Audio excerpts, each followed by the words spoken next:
Swami Ramdas. Life. Vital Rao was born in Kerala. He was married and lived as a householder until the age of 36. During those times, he had to face many trials and tribulations, both financially and domestically. Those dire conditions made him inquire deeply into the meaning of life. An intense spiritual transformation occurred, and he was filled with an overwhelming wave of dispassion.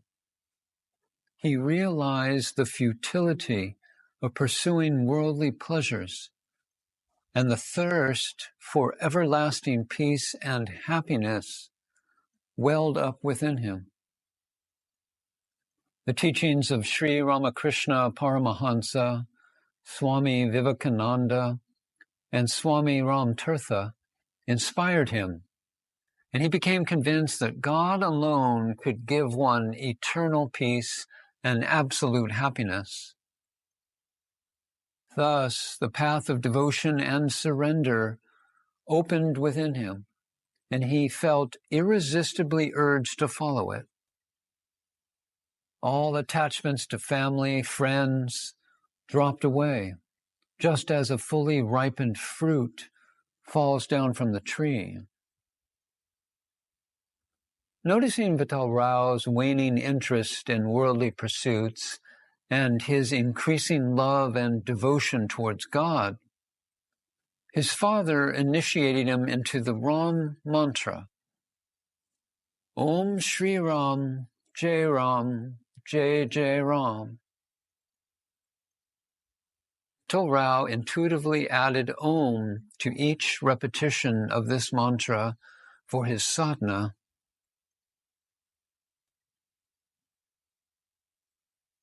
The mantra soon took hold of him, and in around December 1922, he went forth in quest of God as a mendicant sadhu, never accepting money and never planning his journey.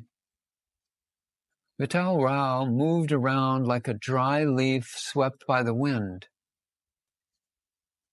At Sri Rangam, while taking a dip in the holy river Kaveri, he offered his white clothes to the sacred river and took on ochre robes. Prompted by his chosen Lord Ram, he assumed the name Ramdas, meaning servant of Rama. Ramdas never again referred to himself in the first person. In an anecdote, Swami Ramdas describes the state in which he traveled alone or in the company of other sadhus. This is what he said. They traveled to Kalahasti. After a day's stay there, they left for Jagannath Puri. It was noon. The sadhu Ram, who he called all sadhus, servants of God, and Ramdas were in the train. A ticket inspector, a Christian, dressed in European fashion, stepped into the carriage at a small station, and coming up to the sadhus asked for tickets. Sadhus carry no tickets, brother, for they neither possess nor care to possess any money, said Ramdas in English. The ticket inspector replied, You can speak English. Educated as you are, you cannot travel without a ticket. I have to ask you both to get down. The sadhu Ram and he accordingly got down at the bidding of the inspector. It is all Ram's will, assured Ramdas to his guide. They were now on the platform. There was still some time for the train to start. The ticket inspector, meanwhile, felt an inclination to talk to Ramdas, who, along with the sadhu Ram, was waiting for the train to depart. Well, said the inspector, looking at Ramdas, May I know what is your idea in traveling in this manner? In quest of God, was his simple reply. But the inspector persisted. They say God is everywhere. Then where is the fun of your knocking about in search of him? Well, he is at the very place from which you started on this quest, as you say. Right, brother, replied Ramdas. God is everywhere. But Ramdas wants to have this fact actually proved by going to all places and realizing his presence everywhere. Well then, said the inspector, if you are discovering God wherever you go, you must be seeing him here, on this spot where you stand. Certainly, brother, rejoined Ramdas. He is here at the very place where we stand. Can you tell me where he is? Asked the inspector. Behold, he is here, standing in front of me, exclaimed Ramdas enthusiastically. Where? Where? Cried the inspector impatiently. Here, here, pointed Ramdas, smiling, patted on the broad chest of the inspector himself. In the tall figure standing in front of Ramdas, that is, in yourself. Ramdas clearly sees God who is everywhere. For a time, the inspector looked confused. Then he broke into a hearty fit of laughter. Opening the door of the compartment from which he had asked the sadhus to get down, he requested them to get in the train, and they did so, followed by him. He sat in the train with the sadhus for some time. I cannot disturb you any longer, friends. I wish you all success in your quest of God. With these words, he left the carriage and the train rolled on. O Ram, thy name be glorified. Those words were from Ramdas in Quest of God, about his autobiographical journey of his first year on the pilgrimage. Swami Ramdas' journey continued, and he found himself in holy Arunachala. There he met Bhagavan Sri Ramana Maharshi for the first time. He fell prostrate at his feet. Knowing that Sri Bhagavan knew English, Ramdas addressed him in that language, saying, Maharaj, here stands before you a humble slave. Have pity on him. His only prayer to you is to give him your blessings. About this experience, Swami Ramdas has said, the Maharshi, turning his beautiful eyes towards Ramdas and looking intently for a few minutes into his eyes, as though he was pouring into Ramdas his blessings, nodded his head to say he had blessed. A thrill of inexpressible joy coursed through the frame of Ramdas, his whole body quivering like a leaf in the breeze. In that ecstatic state, he left the Maharshi's presence and went to spend a few days in a cave on the slopes of Arunachala, constantly chanting the sacred name of his beloved Ram, Om Shri Ram, Jai Ram, Jai Jai Ram. This was the first occasion that he went into solitude. During this period of solitude, he never bathed, shaved, or cut his hair. When he ate, he only ate very little. After 21 days, when he came out of the cave, he saw a strange, all-pervasive light. Everything was Ram, and there was nothing but Ram. He describes the revelation this way. And it came one morning when, lo, the entire landscape changed. Wherever Ramdas looked, all was Ram, nothing but Ram. Everything was ensouled by Ram, vivid, marvelous, and rapturous. The trees, the shrubs, the ants, the cows, as well as the cats and dogs, even inanimate things pulsated with the marvelous presence of the one Ram. And Ramdas danced in joy, like a boy who, when given a lovely present, can't help breaking out into a dance. And so it was with Ramdas.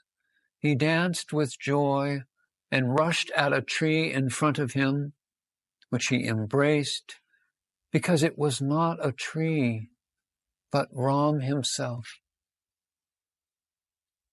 A man was passing by. Ramdas ran towards him and embraced him, calling out, "Ram, oh Ram." The man got scared and bolted, running away some distance. But Ramdas ran towards him and embraced him, calling out, "Ram, oh Ram." The man noted that Ramdas had not a tooth in his mouth, and so felt a little reassured. At least the loony would not be able to bite him.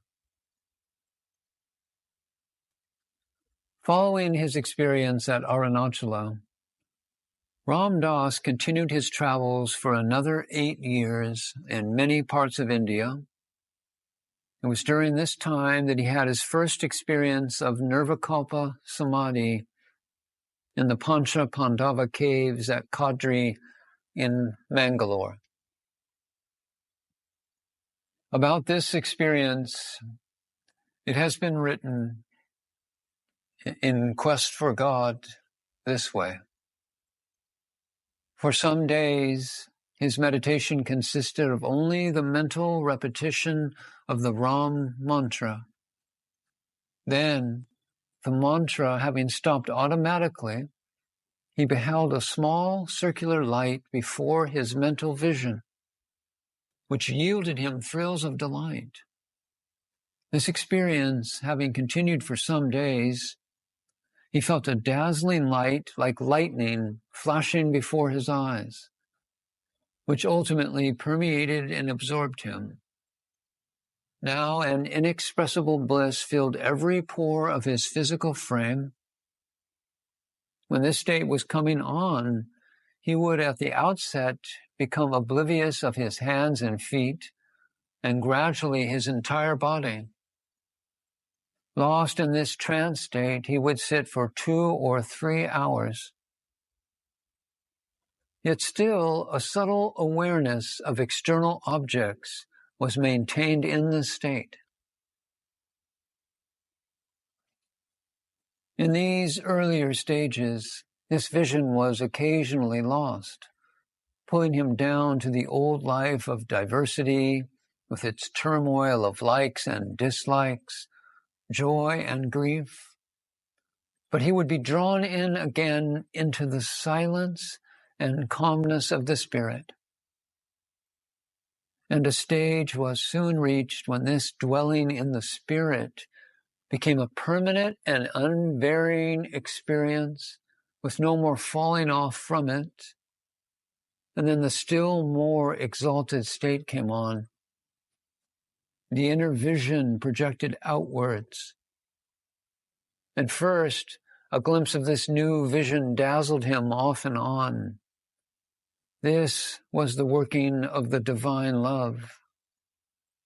He would feel as though his very soul had expanded like the blossoming of a flower, and by a flash enveloped the whole universe, embracing all in a subtle halo of love and light. This experience granted him a bliss infinitely greater than he had in the previous state. Now it was that Ramdas began to cry out, Ram is all. It is he as everybody and everything. This condition was for some months coming on and vanishing. When it wore away, he would instinctively go into solitude. When it was present, he freely mixed in the world, preaching the glory of divine love and bliss. With this externalized vision, RAMDAS's mission began. Its fullness and magnificence was revealed to him during his stay in the Kadri cave. And here the experience became more sustained and continuous. The vision of God shone in his eyes, and he would see none but Ram in all objects.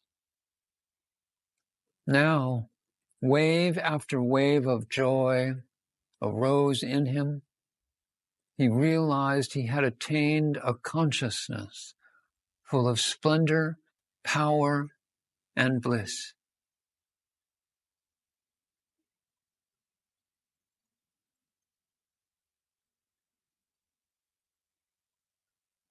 After years of wandering, Swami Ramdas settled in a small ashram set up by one of his devotees at Kasaragod in Kerala.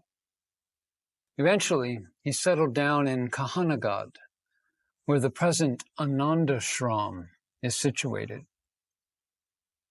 He had great reverence for all saints and sages. Whenever he referred to them, he would say that Ramdas was only a child of all the saints.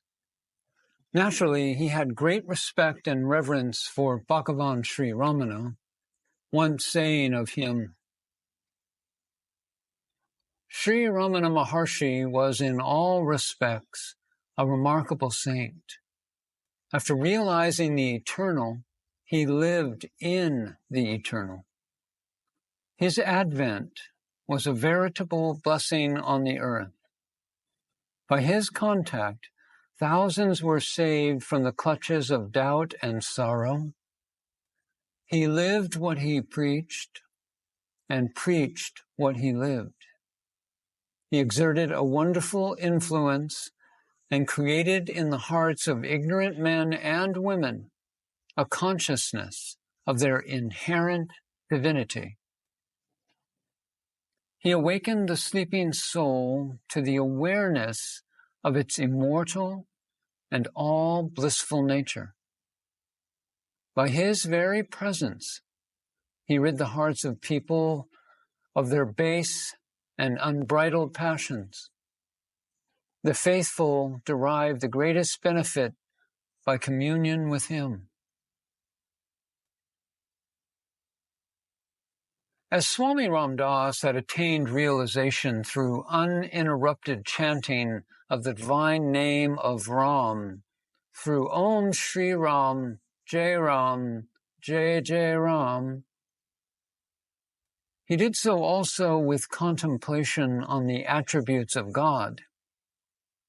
And he always extolled the virtue of nama japa in sadhana. Based upon his personal experience, Swami Ramdas assured all seekers that nama japa would lead them to the supreme heights of realization and oneness with the Almighty. The greatness of Swami Ramdas was that he converted jnana marga into full bhakti marga, which is the path of wisdom into the path of true devotion. On the power of the divine name, Swami Ramdas had this to say: the divine name is pregnant with a great power to transform the world. It can create light where there is darkness, love where there is hate, order where there is chaos, and happiness where there is misery. The name can change the entire atmosphere of the world from one of bitterness, ill will, and fear to that of mutual love, goodwill, and trust.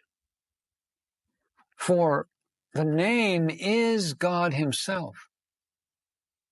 To bring nearer the day of human liberation from the sway of hatred and misery, the way is the recognition of the supremacy of God over all things and keeping the mind in tune with the universal by chanting the divine name. In this connection, Sri Bhagavan once told Devaraja Mudalayar, "The name is God," and quoted the Bible. "In the beginning was the Word, and the Word was with God, and the Word was God."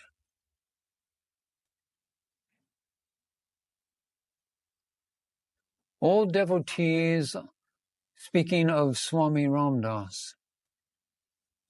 These are old devotees that had spent time with Bhagavan Sri Ramana Maharshi and also Swami Ramdas.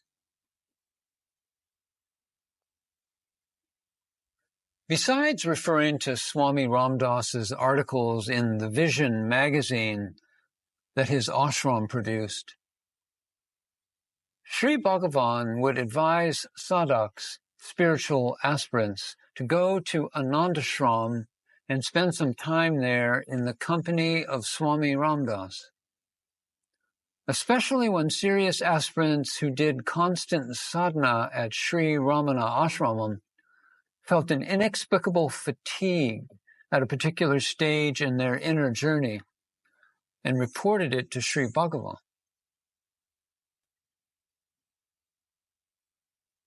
Balarama Redayar, who first came to Ramana in the mid-1930s, had this to say: "At the time of my first visit to Swami Ramdas in 1937, his former wife, former only in the sense that their relationship form changed, had already passed away, but other relatives, including his daughter, would visit the ashram daily. The Swami would cheerfully move about amongst all these family members and devotees, never putting on the airs of a sannyasin or even that of a householder.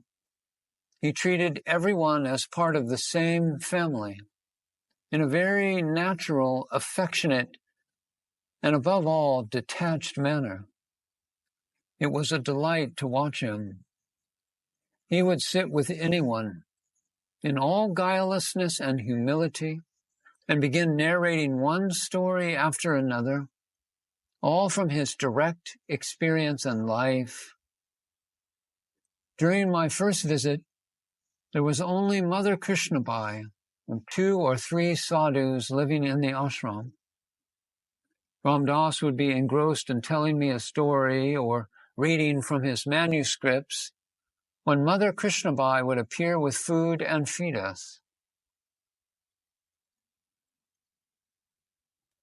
During my first visit, Ramdas was present for only 2 of the 4 weeks that I stayed in the ashram. Devotees from Maharashtra state were eager to see him, and so he had traveled there. After he left, Mother Krishnabai was kind enough to tell me some stories from her life, describing how she came to Swami Ramdas. It was all very interesting and elevating. When I returned to Sri Ramanasramam, I received a letter from Anandashram wherein they requested me to write in English all I had heard from Mother Krishnabai. With full consent from Sri Bhagavan, I did this for them, and it was included in her biography. Not long after that, when I was alone with Sri Bhagavan, he asked me about Swami Ramdas. He wanted to know his daily schedule, and in particular, what Ramdas did in the mornings. It was unusual for Sri Bhagavan to inquire about others in this manner. I told him that someone had suggested to RAMDAS that he should daily practice pranayama, as it would be good for his health. It involved simply inhaling slowly and deeply, then exhaling slowly, without any breath retention. And Swami Ramdas was doing this for 1 hour every morning. I also told Sri Bhagavan other matters concerning his daily routine.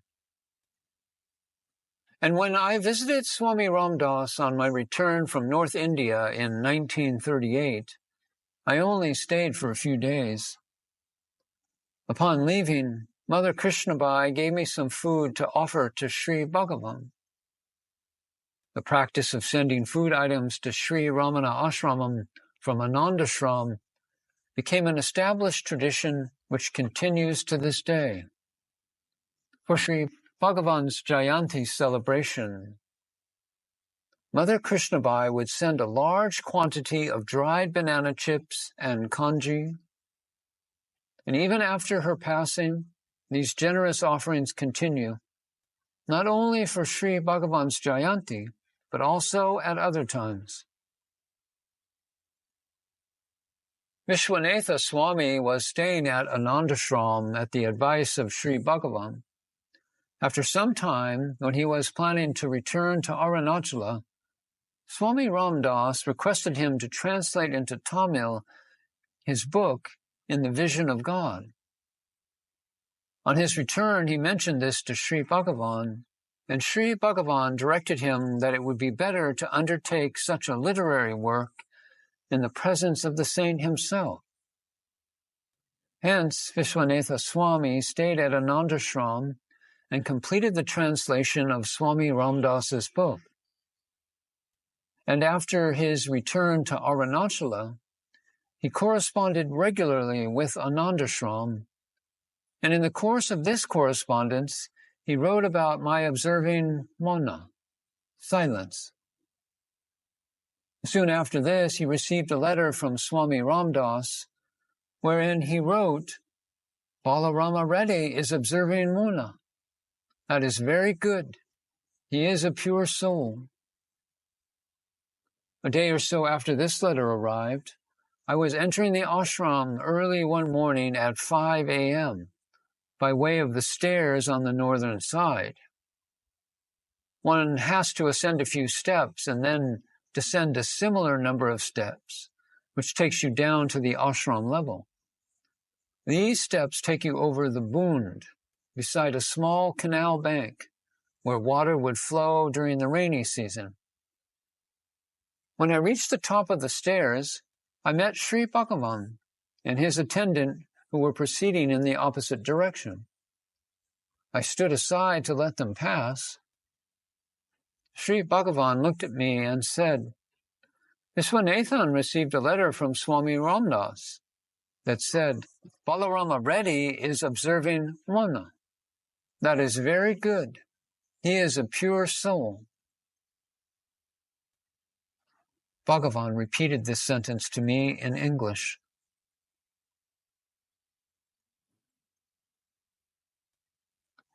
S.S. Cohen, Reminiscence of Swami Ramdas. I found myself landed in Anandashram in Kahanagad, on the North Kerala coast, of which Swami Ramdas was the presiding deity. I had planned to stay there for a few weeks, but somehow I lingered on for more than 8 months. Being far from the public road, Anandashram enjoys a natural, quiet, and sweet, idyllic simplicity, which made it congenial retreat at that time for me. So I liked the place and stayed on and did my work in my own way. Even the peculiar atmosphere of this ashram suited me in my moods those days. After a short while, I began to distinguish the psychical difference between it and Ramana Ashramam.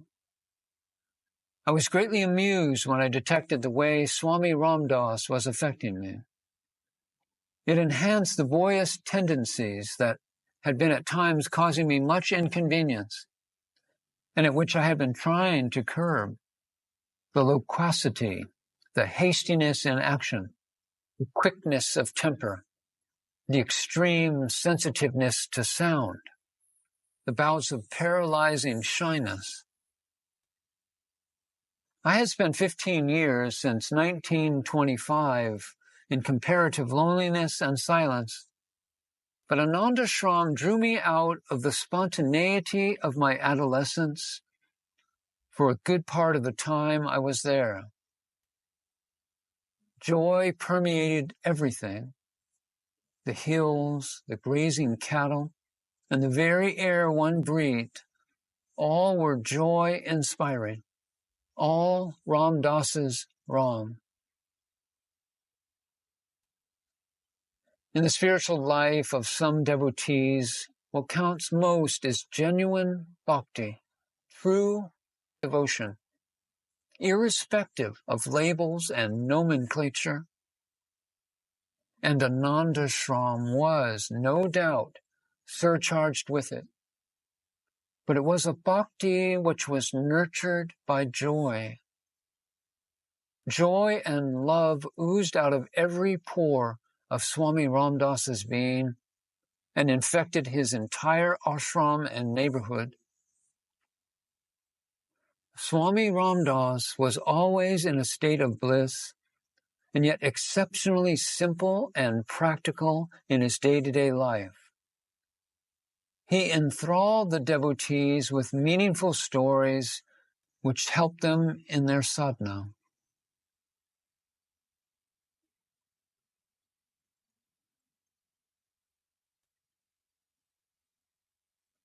The humor of Swami Ramdas.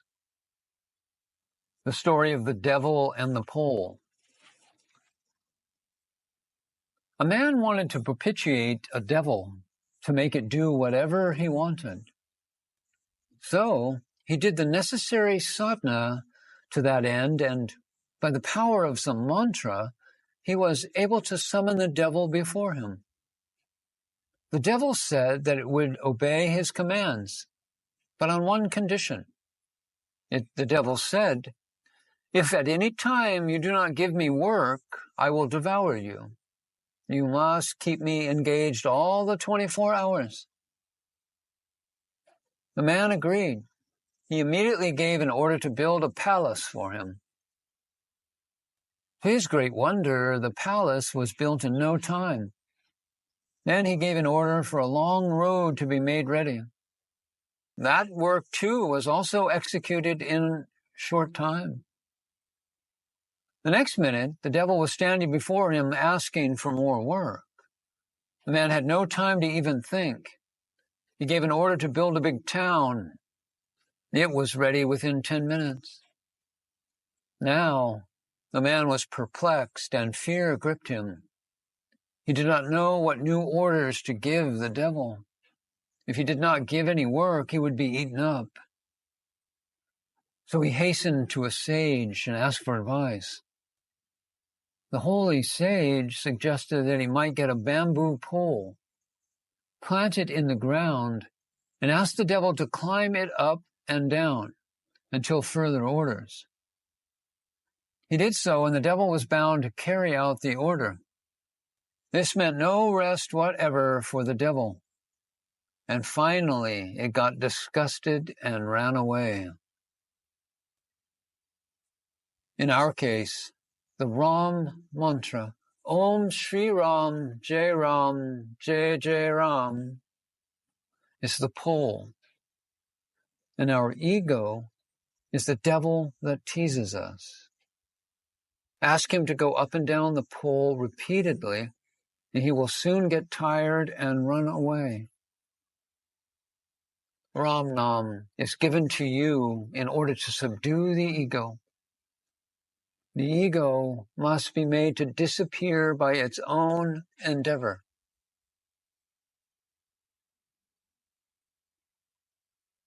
Papa Ramdas and V. Ganesan.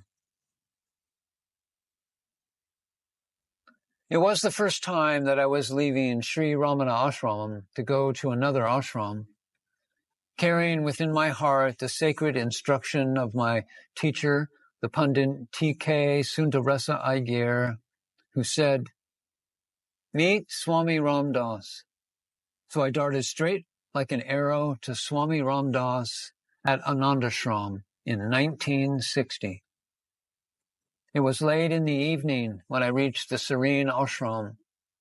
A sannyasin came near me and put his arm around my shoulders and told me, "You do not know me, but I know you very well through K.K. Nambiar."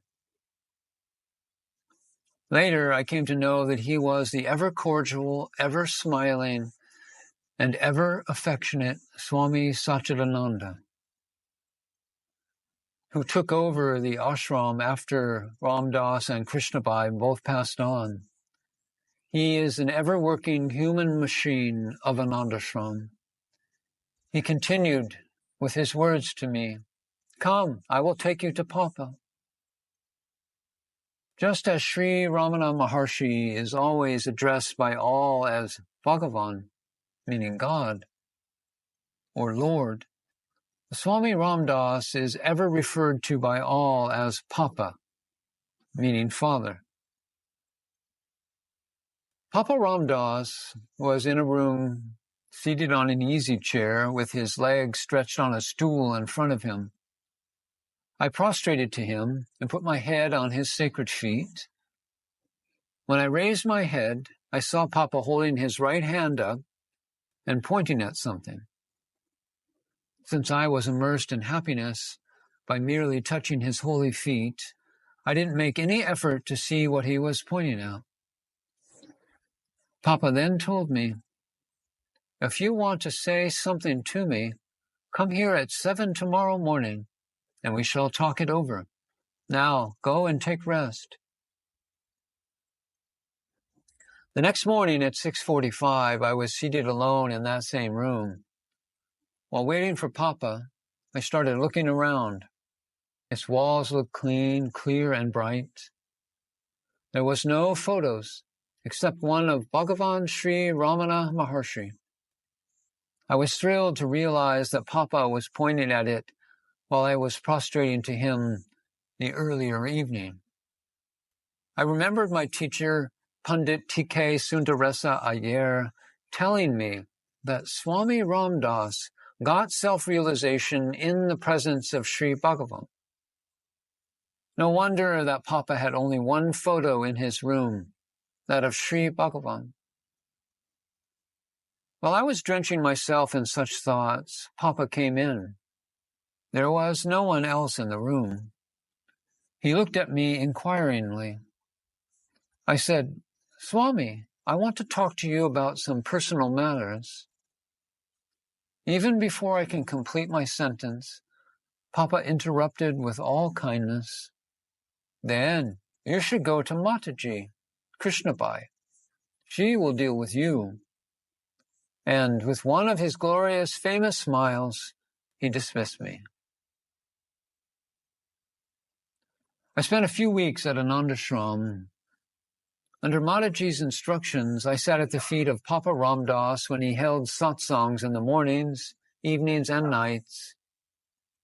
Swami was tenderly affectionate towards me. I want to share two incidents from among the many glorious ones that took place in those satsangs. During one evening satsang, I was seated at the feet of Swami Ramdas in the grove of 5 trees called the Panchavati. An old devotee of Papa had arrived that morning, along with his mother. He sat at the other side of Papa's easy chair and poured his heart out, saying, "Papa, all say that God exists. You too give absolute importance to it. Saints like Mirabai, Tukaram, and Namdev, they all claim that they have seen God in the form of Krishna, Rama. But I am an ignorant family man. I am constantly confronted with this one doubt. Is there truly a God?" Papa smilingly confirmed it with a nod of his head. To this the devotee countered, "If so, Papa, can you show me God? Just one God. Can I, with my naked eyes, see at least one God?" Papa assumed a serious stance and roared, "Why just one God? I can show you right now here 3 gods, gods you can see with your own eyes." Everyone around was spellbound. Resuming his usual smiling and joyous attitude, Swami said, "Who is God? The true God is the life sustainer. Right now, you can see the sun in the sky. Next is your own mother. And the third is there, the cow, grazing in the fields. Without the sun, not even a blade of grass can grow. Your mother gave you life, and the cow gives life to innumerable beings. So all the 3 are gods, gods who can be seen by anyone who has the eyes to see." I was thrilled by Swami's outpouring on the living, visible God. Another day, another long-standing devotee of Swami Ramdas visited Anandashram. As usual, I was seated at the feet of Papa. This gentleman asked, "Papa, by your grace, my sadhana of chanting Ram Nam is going on meticulously. Again, by your grace, I have no other material or family problems. Everything is going on smoothly by your grace. Yet, sometimes while immersed in doing japa, bout of depression overpowers me, plunging me into dense darkness. And no matter what I do, I cannot get rid of it. Why should it happen? What is it? What should I do to get over it?"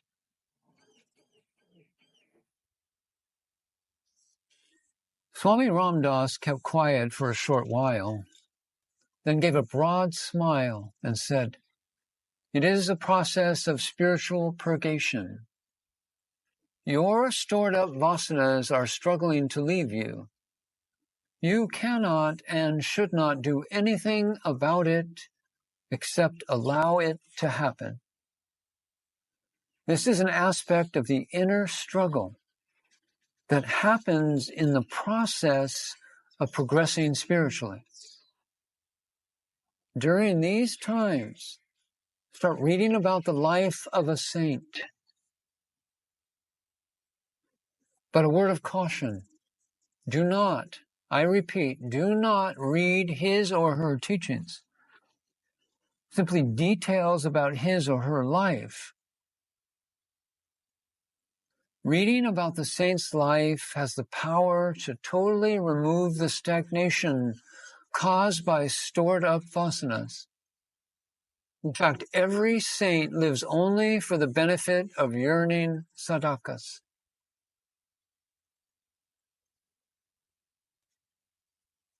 I felt elated.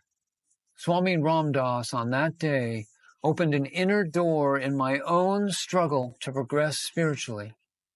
It was on that day that I understood the significance of the life led by every saint, that the life of a saint is just as important as his teaching.